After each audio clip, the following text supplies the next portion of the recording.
Nechem et merci d'écouter ou de regarder ce nouvel épisode de World's Creative Identities. Nos identités sont multiples, uniques, complémentaires, parfois révélées, souvent en cours d'exploration. Je discute dans cette émission avec des personnes, soit qui aiment nous aider à les exprimer, ou qui sont particulièrement douées dans l'expression de leur propre monde. Journalistes, documentaristes, designers, thérapeutes, enseignants, et plein d'autres profils passionnés et inspirants. Aujourd'hui, je suis avec Laetitia, mon amie, artiste, coach, autrice, entrepreneuse et maman. Elle a placé au cœur de son existence la mission d'aider les âmes qui croisent son chemin à retrouver leur alignement et à se réaliser. Eh bien, merci d'être là, Laetitia. Bonjour. Comment vas-tu? Bonjour, merci Nechem pour cette invitation. Je suis très contente de partager ce moment avec toi et de pouvoir t'en dire un peu plus sur qui je suis, ce que je fais et ma vision un peu des choses. Oui, bah écoute, on a hâte d'avoir cet échange. Je dis on comme si j'avais toute une audience derrière moi. Mais en tout cas, moi qui te connais, je sais déjà que j'ai hâte de te faire découvrir aux gens. Et je sais aussi que tu es constamment pleine d'activités et de nouveautés. Donc, j'ai aussi hâte d'entendre un petit peu parler de tes derniers projets. Donc, j'ai un petit peu annoncé la couleur de la slasheuse que tu es. Ouais. Donc, nous, on s'est connus, il fut un temps en agence, donc dans une autre vie. Et du coup, est-ce que tu peux nous parler un petit peu de cette transition, de quel a été ton parcours professionnel et comment tu en es arrivé à cette personne qui aide avec l'alignement des autres? Alors il y a un peu moins de 7 ans maintenant, j'ai vraiment eu un moment dans ma vie où il a fallu que je me réaligne, tout simplement parce que j'avais besoin de retrouver du temps pour moi, du temps avec du sens. Et Mhm. je m'étais un peu éloignée de la personne que j'étais. J'ai eu une carrière assez fulgurante dans le groupe Publicis où je suis passée très vite d'un poste relativement junior à des hautes responsabilités, ce qui fait que j'ai à la fois dû gagner en maturité rapidement et en même temps, bah, connaître, les problèmes des expériences rapides, c'est-à-dire, les faux pas, la dureté aussi parfois, des comités de direction, la dureté aussi de la vie du monde du travail et forcément ce besoin d'alignement, il s'est fait ressentir au moment où je suis devenue maman. Parce que, devenir maman était, finalement, pour moi un sujet à la fois important dans ma vie de femme, mais aussi, de transmission parce que quand on devient maman, il y a d'autres responsabilités. Et avec mon mari, on a aussi, fait face à un processus de PMA, donc ça a été aussi pour nous, un vrai moment de réalignement dans nos vies personnelles et professionnelles sur comment on libère du temps pour, s'enclencher et faire que, ben, ce qui peut paraître simple pour certains d'avoir un bébé, l'était pas pour nous. Donc Mhm. ça vient aussi, traverser nos vies dans, cette quête de sens et au retour à nos essentiels et du coup, c'est aussi comme ça qu'a cheminé cette idée à un moment de dire: «OK, il faut que je passe à autre chose dans ma vie». Et dans ce autre chose, il y avait cette volonté d'accompagner, ce que je faisais déjà beaucoup, hein, parce que chez Publicis, sur la fin de carrière, avec ce poste de direction générale, il y avait vraiment toute une partie management et aussi accompagnement des talents. Et quand on veut bien accompagner professionnellement, on est aussi obligé de connaître la personne personnellement dans son émotion, dans ce qu'elle propose et dans ce qu'elle est. Et Mhm. du coup, j'avais déjà fait tout ce travail-là avec une bonne partie de mes équipes. Du coup, la transition s'est fait naturellement. Je suis curieuse de savoir si tu as eu plusieurs moments dans ta vie où tu t'es dit allez, c'est pour maintenant, et finalement ça a été après la grossesse. C'est-à-dire que, parce que moi je sais, comme on était copines aussi, déjà, collègues et copines, dans nos discussions, tu avais déjà cette profondeur. Dans nos discussions, dans celles que tu étais dans ta vie privée, j'ai envie de dire, tu avais déjà cette connexion à toi, on va dire, à des dimensions plus profondes de Ouais. l'existence que ce qu'on a l'espace de montrer dans une agence ou au travail. Et donc, je me demande si tu as eu plusieurs fois l'envie de faire cette transition et finalement, ça a été la vie qui t'a dit c'est maintenant. Mmh. Alors en fait, je pense que, si je regarde un peu dans le rétroviseur de ma carrière et de ma vie, je pense qu'il y a effectivement, des étapes clés qui sont Mhm. venues, finalement jalonner le parcours. Tout s'est pas fait en un claquement de doigts. C'est-à-dire que la grossesse n'a été finalement que «la révolution» entre Oui. guillemets Mais il y a eu plein de petits prémices Mmh. à cette révolution, et dès l'enfance. C'est-à-dire Mmh. que depuis toute petite, je suis très sensible. Depuis toute petite, je perçois des choses que d'autres ne percevaient pas. Mmh. Je suis très connectée parce que ma grand-mère m'a aussi, depuis toute petite, initiée au tarot de Marseille, alors que j'avais que 6 ou 7 ans, Mmh. à jouer avec des cartes, mais c'était des tarots de Marseille, c'était pas des cartes traditionnelles, et à m'expliquer qu'il y avait un sens, qu'il y avait voilà, des signes qui étaient présents, fallait savoir les décoder, qu'il fallait rester ouvert. Que après, dans mes études, j'ai pas fait des études traditionnelles. J'ai toujours eu besoin de mixer plusieurs types de diplômes. Donc, j'ai fait une fac d'éco, et puis j'ai fait une école d'art plastique, et puis je voulais présenter l'école du Louvre pour devenir conservatrice. Tout était en fait un peu décousu. Mais Mmh. quand on met tout bout à bout, ça s'est construit au fil de l'eau. Mmh. Après, j'ai eu aussi un gros coup dur dans ma vie parce que j'ai perdu mon papa très jeune. Mmh. J'avais que 24 ans, j'étais en pleine construction à la fois de mon parcours Mmh. professionnel, mais aussi de mon parcours de femme. Et ce qui est très étrange, c'est que sur ce lit de mort, puisqu'il est mort d'un cancer, je me souviens lui dire: «Fais-moi juste un signe de là-haut pour être sûr que tout va bien». Un peu bizarre comme demande à la Et personne qui qu'est-ce va qu'il t'a partir. dit? Et quelque part, j'ai eu ce signe, en tout cas moi Mmh. je l'ai vu comme ça, et je me suis dit qu'effectivement on avait plus de profondeur que ce qu'on pensait. La personne physique qu'on était forcément connectée à d'autres plans pour pouvoir recevoir ce genre de message. Et à partir de là, je me suis mise à chercher. Donc du coup, j'ai jamais arrêté petit à petit de chercher, à la Mmh. fois dans mon boulot, en étant de plus en plus connectée aux émotions, à mon intuition, et puis personnellement, en allant naviguer dans des domaines plus spirituels pour Mmh. m'aider, moi, à m'aligner aussi sur mon parcours. Et je pense que la grossesse a été la conjonction, ou on va dire la convergence plutôt de tout Mmh. ça, pour m'amener à un moment à me dire, OK, moi, là où je suis bien, c'est dans être utile aux autres. Comment je peux être utile?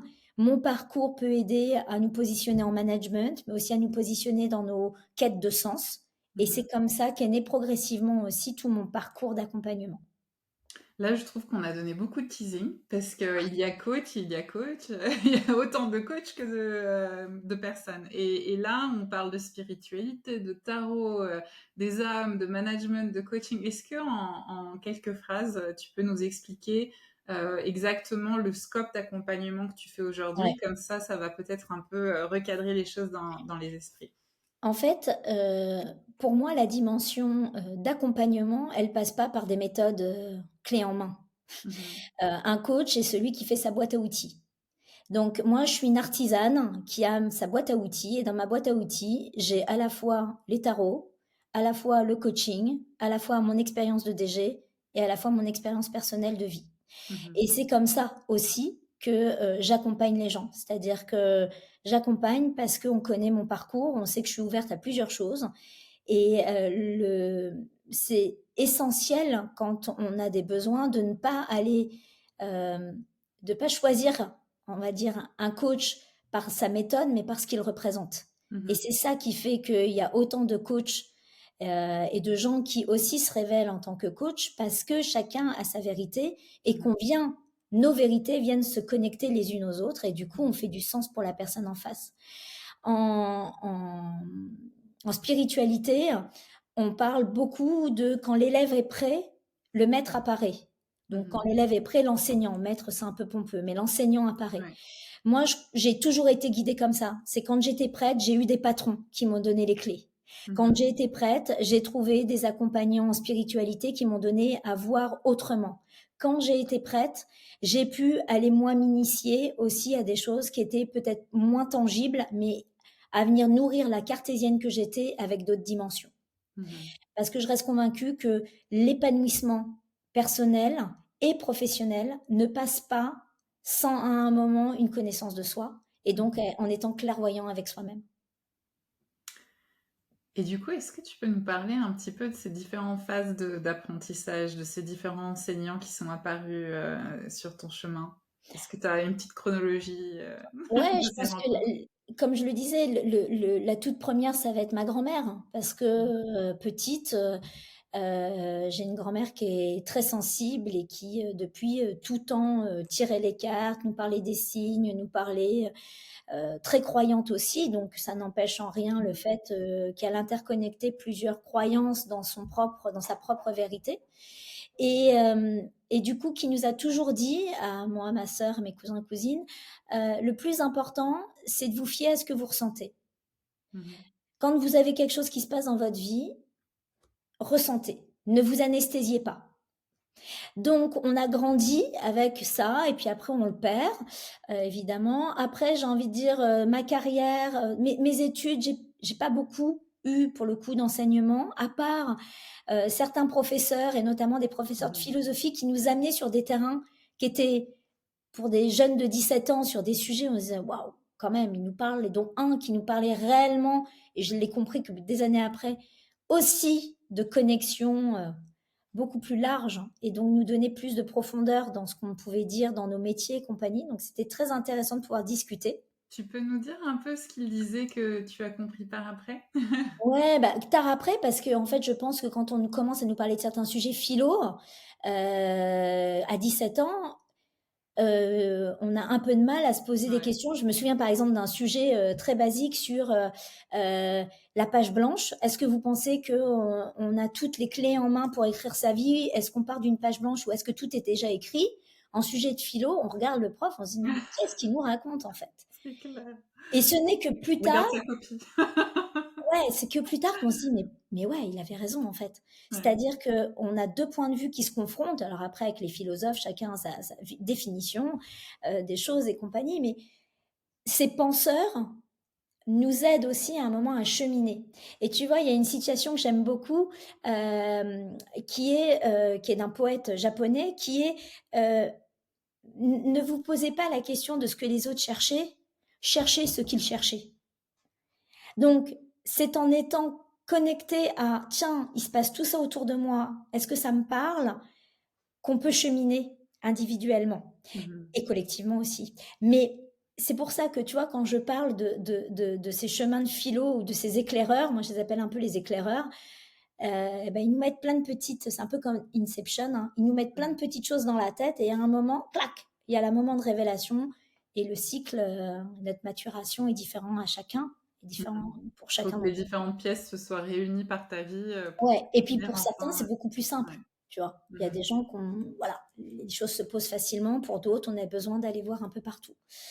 Donc voilà, dans le cheminement, il y a ça et puis après, il y a les découvertes professionnelles où pour le coup, moi, j'ai toujours été avec des patrons, qui m'ont, vraiment aidée, patron et patronne, hein, je vais mettre les 2, vraiment aidée à comprendre que pour être un bon dirigeant, un bon manager, il fallait se connaître.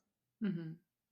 Donc qui m'ont fait, faire des coachings dès que j'étais, en âge de manager, enfin dès que j'avais des équipes et ça m'a aidé aussi à me structurer. Mmh. C'est-à-dire que à travers le regard d'autres coachs, j'ai compris que j'avais une sensibilité et évidemment, j'ai eu, 3 ou 4 coachs et chacun était différent. Dont Mmh. la dernière qui était très intuitive, beaucoup plus ouverte en spiritualité aux autres et qui m'a aidée aussi dans mon positionnement de manager.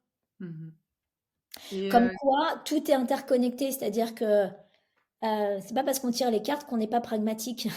C'est pas parce que, on pense qu'il y a, d'autres dimensions qu'on n'est pas pragmatique. mmh.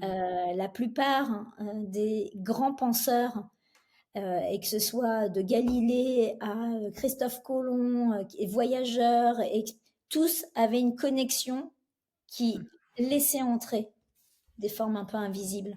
Du coup, ils s'en servaient pour mettre des choses dans la matière. Mmh.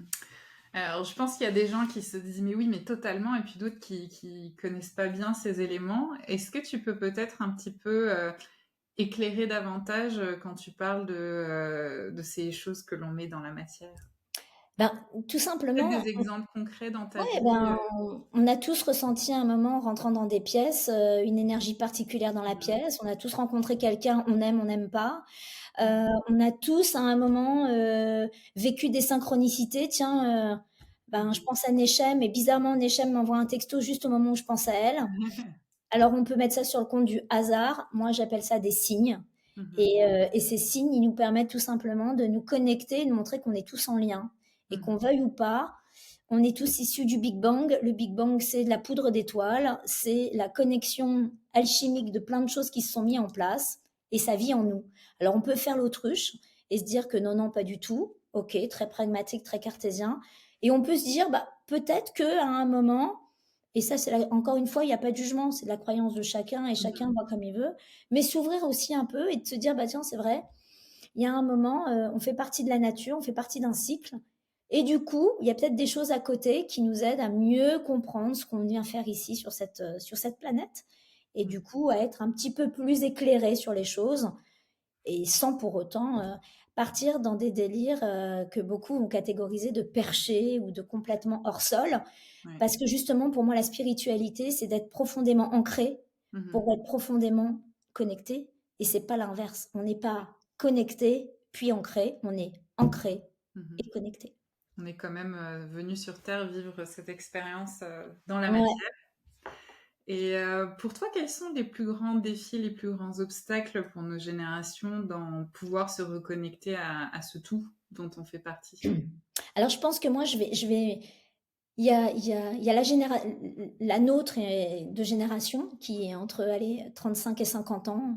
On va faire un peu Mmh. cette partie haute. Où nous, notre défi, c'est que concrètement, on est à la jonction entre ceux qui, donc nos parents, nos grands-parents, étaient finalement dans une réalité de construction un peu plus dure, c'est-à-dire généralement post-guerre, Mmh. généralement une autre dynamique, donc du coup, euh, un autre pouvoir de l'ego, de la réussite, du matérialisme. Nous, on est une génération jonction, c'est-à-dire Mmh. qu'on a encore les anciens codes, et puis il y a la nouvelle génération qui est dans les nouveaux codes, avec des codes déjà un peu plus. Moi, je suis très surprise de voir les jeunes à quel point ils sont connectés, c'est-à-dire que ils n'ont pas la résistance qu'on peut avoir avec la nature, avec d'autres dimensions. Ils sont déjà beaucoup plus ouverts. Et donc, je Mmh. pense que notre génération a fait ce travail un peu d'ouverture, avec parfois la difficulté de l'ouverture, de ne pas être compris, d'être un peu marginalisé ou pas vu ou pas audible. Et après, je pense qu'il y a une nouvelle dynamique qui va se mettre en place avec la technologie qui vient un peu Mmh. maintenant poser des vraies questions d'éthique et donc du coup de sens. Et ça va être un peu le défi des nouvelles générations, de savoir faire la part des choses entre cette part de technologie qui amène de la modernité et en même temps qui vient de nouveau flouter où sont les Mmh. savoirs, qui détient les savoirs et comment on transmet les savoirs, Mmh. et puis comment on maintient, entre guillemets, cette dynamique de nouveauté et de modernité qui est essentielle aussi, on vit avec. Donc du Mmh. coup, c'est encore une fois être dans je prends parti et je prends le meilleur des deux mondes, de l'ancien, du nouveau, et j'arrive à trouver ce point d'équilibre. Et je pense que c'est ça les défis des générations. Nous, on a eu ce défi-là dans notre génération. Moi, j'ai 46 ans, donc aujourd'hui, je le vois et je le perçois encore, de ce pragmatisme éclairé, comme je l'appelle, Mmh. qui était nécessaire. Et les nouvelles générations en auront encore un autre qui va se dessiner et qui va aller de plus en plus vite et qui va Mmh. s'updater, je pense, beaucoup plus rapidement que dans nos générations. Oui, et je trouve intéressant aussi que venant des métiers, dans lesquels on a commencé, il y a aussi tu parlais d'ancrage et il y a une accélération de nos vies avec les technologies et puis une quantité de contenu, dans tous les sens et il y a aussi des addictions qui sont en train d'apparaître, dont on se méfie pas. Est-ce que tu prends ça en compte parfois dans tes coachings aussi? Est-ce qu'il t'arrive, de rencontrer des personnes qui sont trop à 1000 à l'heure, qui ont envie que les choses bougent et tu as besoin de les ralentir? Je sais pas, Ouais, bah, en fait, si tu veux, la problématique, dans, dans, dans les gens que j'accompagne, tu as plusieurs types forcément Mmh. d'accompagnement et de profils. Euh, je pense que dans une bonne partie des cas, les gens ont besoin c'est de c'est de la perte de sens. Mmh. C'est-à-dire que les gens qui viennent me voir, ils viennent me voir parce qu'ils connaissent mon parcours. Ils savent que moi aussi, j'ai fait une transformation, passer de DG à Mmh. slasheuse, comme tu l'as dit, parce que moi, mes journées sont rentrées, cadrent pas dans des Mmh. journées très classiques. Mmh. Euh, Ils savent que je vais aller craquer à un moment, trouver le déclic qui va les aider à ouvrir une petite clé en eux. Mmh. Et en ce sens, ces gens-là, ils ont besoin de ralentir parce Mmh. que, comme tu le disais en introduction là, c'est que la distraction Mmh. et a un pouvoir aujourd'hui, dans nos vies qui est incroyable. C'est-à-dire qu'on pourrait passer notre vie sur un téléphone portable. L'heure, le temps, va à une vitesse comme ça quand on Mmh. regarde, quand on scrolle et compagnie. Et je pense que on a besoin de recréer des temps off. Et recréer des temps off, ça veut dire, trouver sa forme de méditation. Mmh. Et moi, je suis pas quelqu'un qui, quand on méditer pour méditer, ça a pas d'intérêt. C'est-à-dire que ta forme de méditation est pas la même que la mienne. Mmh. Heu, on a tous une façon de se couper. Il faut juste renouer avec cette façon de Mmh. couper. Ça passe généralement par les passions, ça passe généralement aussi par, ce qui, nous nourrit. Mmh. Et je pense que c'est ça aussi, c'est le ralentissement, il faut le faire en fonction de où sont, encore une fois, mes essentiels et comment je me reconnecte Mmh. à eux. Et C'est la quoi tes distraction a formes, pour but de casser ça.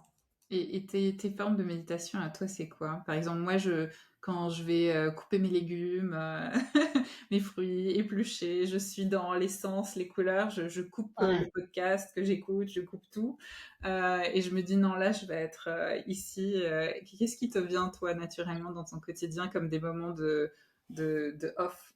Alors moi, tu vois, ça va être, j'ai la chance de vivre dans une maison où j'ai un grand jardin, donc ça va être vraiment la reconnexion à la nature. Oui. Ce que j'ai mis très longtemps pour le coup à reconnecter, hein. J'ai été, vraiment une citadine qui, n'avait aucune envie de quitter la ville, Mmh. donc voilà.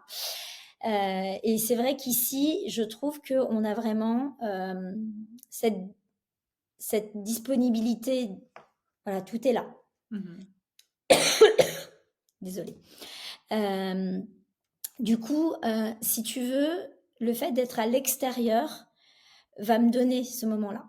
Après, Mmh. moi, j'ai un travail créatif qui fait que faire des tableaux, c'est, ma méditation. Mmh. Et au-delà de ça, maintenant, c'est enregistrer des méditations, c'est écrire, qui, deviennent en fait des espèces de moments suspendus. Mmh. Et bizarrement, dans ces moments-là, le temps passe très lentement. C'est comme s'il y avait un espace-temps différent. Mmh. Et alors ces tableaux, est-ce que tu peux nous en parler un petit peu? Alors les tableaux, en fait, depuis toute petite, je coupe, je décolle. Enfin, je Mmh. coupe, je colle, je décolle des images, parce que ça a toujours été une façon pour moi de m'exprimer. Quand j'étais en fac d'art, et d'art plastique et d'histoire de l'art, on avait pas mal de travaux à rendre et c'est comme ça que j'ai vraiment renoué avec cette facette-là, Mmh. jusqu'au point où c'est devenu comme une thérapie. Du coup, j'ai aussi passé un diplôme d'art thérapeute pour accompagner, et Mmh. pour mieux comprendre, dans un premier but de me soigner moi-même, hein, Mmh. voilà, et pour être vraiment, encore une fois, dans chercher ce que j'avais à comprendre de moi. Mmh. Et puis ça a pris, voilà, d'autres colorations au fil du temps, avec des expositions, avec des galeries qui m'exposent. Mmh. Et puis il y a, 3-4 ans avec la création, de jeux de cartes, d'oracles aux éditions Erol, qui ont pour but de donner la météo intérieure et Mmh. chaque carte nous révèle une image, chaque carte nous révèle un état d'être et du coup, bah, nous fait cheminer encore une fois sur ce qu'on ressent et sur nos émotions. Et ben, je pense qu'on va inviter, les curieux à aller sur ton site parce qu'il y a de très jolis exemples. Ce matin même, j'étais en train de regarder, je me disais: «Mais il y en a pour toutes les personnalités même». On te voit passer par des saisons, on dirait, dans tes C'est ça. créations. Et c'est fabuleux. J'ai toujours trouvé ça très beau et puis la douceur, parce que tu parles de collage, mais on voit ça comme un tout, on ne voit Ouais. jamais des bouts, dans ce que tu représentes dans ces tableaux. Est-ce que tu peux peut-être nous parler, d'un de tes tableaux que tu aimes beaucoup, Ouais. pour nous plonger un peu dans ton univers, le processus créatif, ce que tu racontes dedans? Bah, en fait, si tu veux, je vais rebondir juste avant sur ce que tu dis, tu vois? Le collage, au début, Mmh. je pensais que je faisais du collage parce que, ça me parlait. Mmh. Non, je pense qu'en fait, le collage, c'est vraiment ce patchwork et c'est Mmh. quoi? C'est toutes les facettes que nous sommes. Mmh. Le fait de remettre de l'unité, ça montre bien qu'on est finalement parcellaire et on peut à un moment Mmh. remettre une unité avec une image où tout est très unifié, Mhm. tout est très intégré. Mhm. Et j'ai compris aussi cette dimension du collage dans mon travail d'accompagnante en coaching, un peu tardivement, c'est-à-dire qu'au début, c'était pas forcément ça, mais j'ai compris que, en fait, en faisant ce travail-là, c'était une façon de récupérer toutes ces Mhm. parcelles de moi. Et quand je parlais de pragmatique, de spirituel, d'émotionnel, ben, finalement, ça vient travailler tout ça. C'est-à-dire que le Mhm. collage met tout en lumière et permet, encore une fois, d'unifier. Ça me fait penser à l'art japonais où ils recollent les morceaux Ouais, cassés avec de la peinture dorée. C'est un peu une façon de guérir aussi. une façon de guérir et une façon de reconnecter Mhm. réellement avec qui on est. Et je pense que on ne se rend pas compte à quel point on a un mental qui est extrêmement fort. On hérite de Mhm. lui à la naissance. Du coup, forcément, ce mental, il y a l'ego. L'ego nous crée des facettes qui résonnent avec le mental Mhm. et généralement, on oublie de se connecter profondément à qui on est, à cette fameuse âme dont tu parlais en tout début d'introduction. Et du coup, on oublie cette essence, Mhm. cette flamme en nous. Et chaque tableau part de ça, de cette envie à un moment de venir reconnecter avec cette flamme. Mhm. Donc, parler d'un tableau, c'est complexe, mais je peux donner un exemple d'un qui me parle beaucoup et qui est d'ailleurs sur la vidéo qui présente mon travail. Il est tout dans les teintes de violet, de violine, avec deux femmes, une plus jeune, une qui est un peu plus âgée, avec un voile de tulle. Et ce tulle, ben, représente finalement, il est très arrondi comme une grossesse. Ce tableau-là, je l'ai fait quelques mois avant de tomber enceinte. Mhm. Et il parle aussi de toute cette douceur et toute cette connexion qu'est ce travail de la jeune femme à la femme. Et Mhm. donc, du coup, avec cette transformation, il y a aussi des éléments très symboliques tels le papillon, les mains qui sont vraiment, et les mains qui font même des signes de papillon. Donc, il y a vraiment cette dynamique-là Mhm. parce que moi, je suis très connectée aussi au symbolisme. Et quand on voit certains animaux, quand on a certaines attirances Mhm. pour certaines fleurs, certains éléments qui sont autour de Mhm. nous, notre environnement nous donne aussi plein de petites connotations et c'est ça qui est intéressant. Du coup, ce tableau-là, il a vraiment été dans aussi ma transformation de d'adolescente, d'adolescente, de jeune femme à Mhm. femme, et avec cette teinte très douce qui vient vraiment planter la graine de quelque chose Mhm. de nouveau. C'est une autre expression de ce que tu es en train de vivre quelque part. Ouais. C'est comme un journal intime quelque part, tout ça. Ouais, ouais, et c'est un journal intime. Et ce qui est assez intéressant, c'est que quand j'ai travaillé avec les éditions Erol sur les oracles, on a vraiment voulu faire une sélection de tableaux qui euh, fassent entrer les gens aussi en Mhm. résonance avec eux-mêmes. Mhm. Et c'est pour ça que chaque carte vient, waouh, t'apporter quelque chose, Mhm. ne serait-ce que dans ton imaginaire. Mhm. Parce que ces passerelles entre le monde du développement personnel et le coaching, c'est aussi qu'on est tous connectés à l'inconscient collectif, que Mhm. l'on veuille ou non, qu'on a tous des images emmagasinées des choses, que nos expériences sont venues le teinter d'une coloration. Et l'idée, c'est que finalement, quand on fait certains tableaux, et c'est ça le travail des artistes, quand on propose quelque chose, on réagisse, on n'aime pas, peu Mhm. importe, mais en tout cas, ça provoque quelque chose. Un artiste qui provoque rien, c'est pas un artiste. Mhm. C'est quelqu'un qui fait quelque chose de trop consensuel. En revanche, quand on provoque et qu'on vient stimuler l'autre, c'est ça qui est intéressant. C'est cette, euh, comment dire, c'est cette à la fois beauté et parfois irritabilité qui est intéressante à aller C'est chercher. cette flamme aussi que tu as été chercher et que tu es en train de transmettre d'une manière ou d'une autre, on dirait. La flamme, ça réchauffe et ça brûle. Ouais. Donc du coup, il faut savoir de temps en temps, ah, je me suis brûlée, c'était Ça pas bon, provoque. Ouais. mais ça provoque quelque chose. Mhm. Tu parles d'édition Erol. Derrière toi, je vois aussi quelque Ouais. chose d'autre qui a été fait avec les éditions Erol. Est-ce que tu peux un peu nous raconter ce que c'est que cette self-clairvoyance qu'il y a dans ce livre? Alors, le livre raconte en fait tout le parcours de transformation Mhm. que moi, j'ai subi. Enfin, subi. Oui, parce qu'il y a quand même cette notion-là, c'est-à-dire qu'au début, on sait vers quoi on s'engage, et puis au fil du chemin, on se rend compte que finalement, c'est un petit peu plus obscur, un petit peu plus compliqué que ce qu'on avait prévu. Ça fait partie du job. La self-clairvoyance, c'est vraiment ce processus de transformation. Mhm. C'est-à-dire, apprendre à voir clair en soi, c'est la chose la plus difficile au monde. Mhm. Aller à la découverte de soi, c'est la chose la plus compliquée au monde. Et une petite histoire indienne qui raconte que le dieu Brahma a voulu punir l'homme, entre guillemets, d'avoir encore une fois utilisé sa divinité. Il va réunir tous les autres dieux en leur disant où on peut cacher la divinité de l'homme. Parce que là, il l'utilise mal, il fait pas ce qu'il faut. Ils vont chercher, puis à un moment, Brahma et tous les autres dieux vont décider de le chercher dans un endroit où personne n'a envie d'aller le chercher, c'est au fond de nous. Mhm. Donc, on va toujours à l'extérieur chercher les réponses, on va jamais à l'intérieur. La self-clairvoyance, c'est un moment de dire, OK, je vais aller à l'intérieur. Mhm. Le coaching, le développement personnel, le chamanisme, euh, l'hypnose, toutes les méthodes, toutes ont un point commun, Mhm. revenir au centre. Mhm. Après, elles prennent la croyance, la coloration que l'on veut, mais Mhm. toutes n'ont qu'un seul sujet, c'est revenir au centre de nous. Et c'est ça la self-clairvoyance, c'est comment je reviens au centre de moi. Et du coup, ce projet avec les éditions Erol, il a mis une petite année à fleurir et il est encore une fois le fruit de moi, de ma transformation de 8 Mhm. ans. Du coup, je l'ai éprouvé.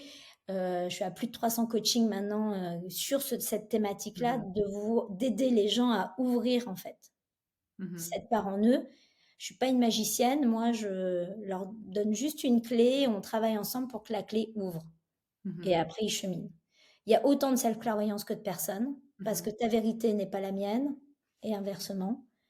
En revanche, il faut savoir se dépolluer des conditionnements, dépolluer de ce que l'on nous a transmis.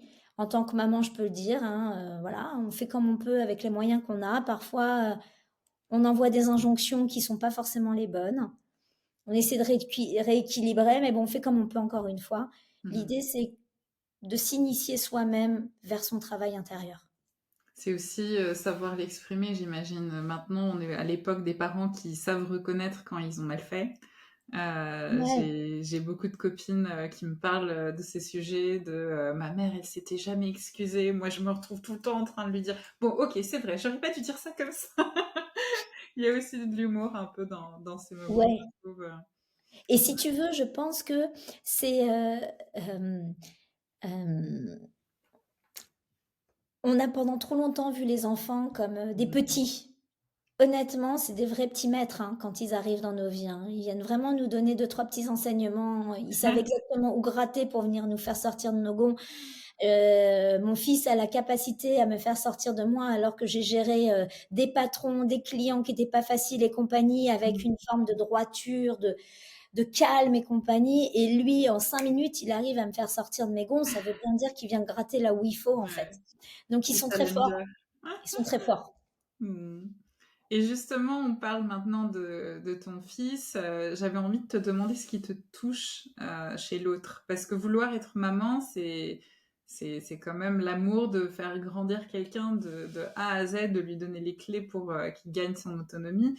Mais c'est de l'amour. Donc, et être accompagnatrice dans toutes tes facettes, c'est, j'imagine, te connaissant pas uniquement pour exister et briller. Donc, est-ce que tu peux un peu nous parler de ce qui te touche chez les autres dans ces moments d'échange? Ouais, en fait, ce qui me touche profondément, c'est ces rencontres qui sont pas que terriennes. Mhm. C'est à un moment un échange avec quelqu'un qui va faire que son parcours, sa vie, ce qu'il vit au quotidien est soit très connecté, soit très loin de moi. Mhm. Et du coup, une source d'apprentissage. Et moi, je le dis souvent, c'est que quand on accompagne les gens, on les accompagne parce qu'on a fait une partie du job nous, mais aussi parce qu'ils viennent avec leurs problématiques chercher des réponses. Et Mhm. du coup, c'est d'autant plus engageant et responsabilisant que d'aider ces gens et ça nous touche. C'est-à-dire que moi, quand j'ai quelqu'un qui vient me voir en me disant voilà, je viens vous voir parce que je ne sais pas quoi faire avec ça. Il y a à la fois la confiance que la personne me donne Mhm. et l'engagement que moi je prends à l'aider à justement avoir clair. Mmh. Et c'est ça, je trouve, qui est pour moi, quelque chose de très intime, de très profond, à tel point que contrairement à certains coachs, moi je garde beaucoup de contact avec les gens Mmh. avec que j'ai eu en coaching et voire même ça en devient, une fois qu'on a terminé, des gens, des amis, des gens avec qui je travaille, Mmh. mais pas forcément en travail de coaching, avec d'autres Oui. collaborations. Et ça, pour moi, c'est plus des rencontres qui sont pas des rencontres juste d'un moment, c'est vraiment une Mmh. reconnexion à une famille de cœur, Mmh. si je peux l'appeler comme ça. D'accord. Ça, c'est assez intéressant parce que je me suis moi-même posé pas mal de questions sur, parce que quelqu'un qui a fait un coaching, parfois, 3 ans plus tard, revient, pour faire un coaching et c'est vrai que des psychothérapeutes, par exemple, ont une ligne, très, claire à ne pas franchir sur les relations. Toi, du coup, tu te dis capable de devenir ami, collègue avec ces personnes. Qu'est-ce que tu penses, des similitudes? Est-ce qu'il n'y a pas parfois des projections? Est-ce qu'il n'y a Ouais. pas parfois aussi, comment dire? L'idée en coaching, c'est toujours d'être égal à égal et que l'autre te voit comme un outil. Mais bon, on est des animaux psychologiques, j'ai envie de dire. Il y a souvent un petit peu cette perception de l'autre. Pour toi, ça n'a jamais, créé de problématiques, Non, parce qu'en fait, il y a vraiment cette, tu vois, par exemple, quand on termine un coach, moi, c'est très rare que les gens reviennent sur des deuxième ou troisième coachings. Mmh. Pourquoi? Parce que, déjà deuxième, parce que, moi, j'estime que quand j'ai fait, enfin voilà, il y a un moment dans la vie, si on garde des liens, je peux pas être objectif sur tout. C'est-à-dire qu'une fois que Mmh. tu connais la vie bien de l'autre, c'est compliqué de venir, travailler sur certaines choses. Pareil, moi, c'est très rare que je travaille avec des couples ou Mmh. que je prenne les 2 en même temps parce qu'il y a trop d'interconnexions et ça sert à rien. Voilà, Mmh. et je sais pas, voilà, il y a une forme d'éthique là-dessus. Après, moi, je pense que, comme je te disais, euh, il y a un moment, et c'est la place du. Moi, comment dire? Je pense que l'accompagnant, c'est quelqu'un qui vient donner des clés. Mmh. Et à ce titre-là, euh, il a forcément, à un moment, une aptitude supérieure à la personne qui vient de le voir. En revanche, quand on te donne des clés, c'est à toi de cheminer. C'est pas donc c'est là où tu parles des Mmh. transferts et compagnie. C'est-à-dire que euh, moi j'aime ce côté ouvrir des portes chez l'autre. C'est lui dire bah voilà moi tu vois dans mon parcours j'ai ça ou tiens j'ai coaché telle personne il y avait ça. Qu'est-ce que t'en penses toi? Ah bah oui, ça résonne là, là. Alors qu'on sait très bien. Je veux dire, Mmh. il y a un moment, tu viens pas voir un coach si tu sais pas qu'il est un minimum sensible au chemin qu'il peut te faire faire. Et c'est pour ça que c'est très important de choisir la personne. Mmh. C'est la personne qui fait le tout, hein. Mmh. C'est ce que tu ressens. Moi, il y a des gens qui sont pas du tout prêts à aller pendant très longtemps. Comment dire, je faisais des petites cases. Je Mmh. parlais pas de cartes, je parlais pas de médiumnité, je parlais pas d'intuition. Je faisais du coaching pur, dur. Mmh. Mais c'est pas moi. Donc du coup, c'est pas que je faisais mal les choses, mais Mmh. j'allais pas jusqu'au bout. Donc ça m'intéressait pas. Mmh. Donc oui, c'est compliqué parce que ça veut dire trouver son discours, trouver sa façon de se positionner, accepter de mettre des limites à certains moments, Mmh. mais c'est encore une fois ma vérité, ma Oui, bien sûr. vision Bah, j'étais des choses. curieuse. Non, non, mais tu vois, en fait, c'est ce qui fait aussi la différence. C'est pour ça que moi, je l'ai dit souvent entre coachs, même si au début, on a tendance à se dire on est concurrent, le business, le machin, il faut arrêter avec ça. C'est-à-dire que Mmh. concrètement, il y a des gens qui viendront te voir toi, il y a des Mmh. gens qui viendront me voir moi, et peut-être qu'un jour, bah, ça sera croisé parce que, voilà, on n'est pas amis dans la vie Bah, pour là, rien. on est en train de croiser nos réseaux, donc forcément des gens qui Tu- me connaissent vont te connaître et vice versa. et en Mais fait, il n'y a pas de concurrence. mais C'est-à-dire bien qu'il y a un sûr. moment, il y a des choses que toi tu fais et que moi je fais qui vont résonner pour des clients. Mmh. Tu vois, par exemple, quand je commence un coaching, la plupart du temps, c'est que je rayonne sur 3 ou 4 thérapeutes à côté. Parce que typiquement, moi, je suis pas psy Mmh. et il y a des moments, il y a des blocages que je n'arrive pas à débloquer. Oui, bien sûr. Du coup, plutôt que continuer un coaching qui va aller qui va faire du Mmh. vent, brasser, Mmh. je dis à la personne, on arrête, vous allez aller Mmh. voir telle personne, Mmh. cette personne elle va vous débloquer Mmh. et vous allez revenir. Mmh. Et c'est ça, je pense, l'intérêt de aujourd'hui, moi aussi, tu vois, ce que j'ai cheminé, c'est que, il y a pas de gourou, on travaille en équipe et c'est ça que Mmh. m'a donné aussi Publicis, mes années avant de boulot. On est plus fort en équipe que tout seul Mmh. et l'équipe et se constituer son équipe, entre guillemets, de gardiens, de gardiennes, de coachs, d'intervenants, c'est ce qui nous permet de Mmh. travailler du collectif et donc du coup, de proposer à la personne la meilleure équipe possible. Mmh.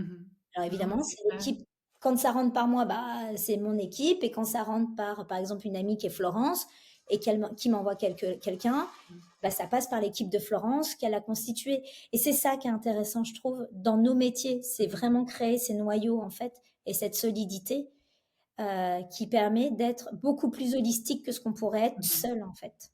Non, c'est clair. Tu parlais depuis le début du fait de tous appartenir à un tout et on a tous nos complémentarités. Et je pense que si on a eu une si belle amitié au fil de toutes ces années, c'est qu'on l'a profondément compris, Ouais, toutes les deux. Nos différences sont enrichissantes et vraiment, moi, ça me fait toujours plaisir de voir pas à pas tes projets. Comme tu dis aussi, je pense que beaucoup de personnes sont passées par là. Ma vie professionnelle, entreprise, ma vie de coach et même dans le coaching, la spiritualité. Donc, c'est vrai que même dans l'accompagnement, je pense que beaucoup de personnes ont besoin d'entendre ça, de dire, mais en fait, arrêtez les cases. Soyez vous-même. J'ai eu le même cheminement. Aujourd'hui, j'ai un site internet sur lequel j'accompagne à trouver son identité, qu'on soit une ONG, une entreprise ou une personne. Et puis voilà, c'est qui je suis et pas, il n'y a pas à se cacher. et je pense que et ouais et je pense que c'est très générationnel. C'est-à-dire que Mhm. je pense que nous avons, nous, plus de mal à nous positionner, Mhm. parce que on est encore dans ces vieux carcans Oui. et c'est pour ça que, moi, quand je mets, autrice, slash coach, slash, da ta ta ta ta ta ta, les gens me disent: «Mais tu peux pas tout faire». Bah, en fait, je peux pas faire une chose. C'est-à-dire Oui. que il faut arrêter de croire que parce qu'on fait plusieurs choses, on fait mal les choses. Puis Ça, ceux c'est qui te une disent ça sont d'une certaine génération aussi, bien parce sûr, qu'il c'est y en a une d'autres ouais. qui ne penseront même pas à te dire ça parce que bah, c'est pas qui elle est, c'est des choses qu'elle fait. C'est. Et c'est ça, en fait, tu vois? Mhm. Et l'identité pour moi, c'est ça, c'est réussir à un moment à, Mhm. se montrer au monde Mhm. avec toute sa pluralité, Mhm. mais tout en étant unique et dans son unicité. Mhm. Et quelque part, le lien entre mon travail artistique de collage et le lien avec le coaching et les écrits et voilà, Mhm. c'est ça, c'est on peut être extrêmement pragmatique Mhm. et avoir une connexion profonde avec des choses qui nous dépassent Mhm. et inversement. On peut être très artiste et très business et c'est OK. Mhm. On peut être très intuitive et pour le temps être dans une rigueur, dans une discipline très forte. Il y a pas d'opposition. Il y a juste un équilibre que chacun doit trouver Mhm. et c'est ça, en fait, moi, qui m'anime. C'est aider chacun à trouver son équilibre, à être ce funambule qui marche et on Mhm. le voit derrière sur cette route. Il y a voilà et malheureusement ou heureusement, j'ai envie de dire, il faut parfois passer par des petites phases d'obscurité, des Mhm. petites phases de «Ah ça c'est pas très agréable», un peu comme au moment de la naissance, hein. C'est pas très agréable de sortir de ce tunnel qui est un peu inconfortable, mais c'est comme ça, c'est le cheminement et on a pris chemin, tu l'as justement dit tout à l'heure, on est incarné donc du coup, vivons l'incarnation, mais avec, tous les yeux ouverts quoi, pas que ceux-là quoi. Aussi ceux du cœur, celui-là. Donnons-nous tous les moyens d'être sensibles à ce qui nous entoure. Eh bien, je vois que c'est malheureusement l'heure, parce que je sais qu'avec tout ce que tu as apporté, tu as encore une longue journée devant toi d'accompagnement, de création, de tout ça. Peut-être, qui sait, un jour tu reviendras pour un autre épisode, parce que je sens qu'on aurait pu encore se raconter plein de choses. Ouais, avec Mais plaisir. moi, je tiens à te dire un grand merci parce que voilà, tu as dit le mot que j'allais dire. C'était un vrai plaisir d'être ensemble ce matin. Et j'encourage tout le monde à aller sur ton site parce qu'il y a plein de choses que l'on ait envie d'accompagnement ou d'écouter les minutes Tu les appelles comment déjà tes Minute minutes? d'inspiration. De minutes d'inspiration, tes déclics, ta création. Donc, et derrière, on a un super livre, des cartes. Donc, vous pourriez en fait passer un mois entier avec Laetitia si vous vouliez. Donc, Di- Difficile de tout résumer effectivement voilà. en peu de minutes, mais voilà, l'identité, c'est ça aussi. C'était l'objectif, c'est que Mhm. je peux pas te présenter une chose, je suis obligée de présenter tout, et Oui, c'est aussi ça mon identité aujourd'hui. Et merci exactement. de me donner l'occasion de parler comme ça aussi librement aussi euh, de ça, parce que Super. c'est pas simple pour beaucoup de Mhm. pouvoir assumer tout ça. Mhm. Et on se sent parfois un peu seul en étant un peu ces neuroatypiques qui ont 15 milliards d'idées à la minute, différents du. Et ça fait du bien d'avoir ces espaces-là. Exactement. Donc merci pour cet espace. Merci à toi. On va se quitter sur ces mots d'amour. Et je te dis à très bientôt. À bientôt. Merci beaucoup.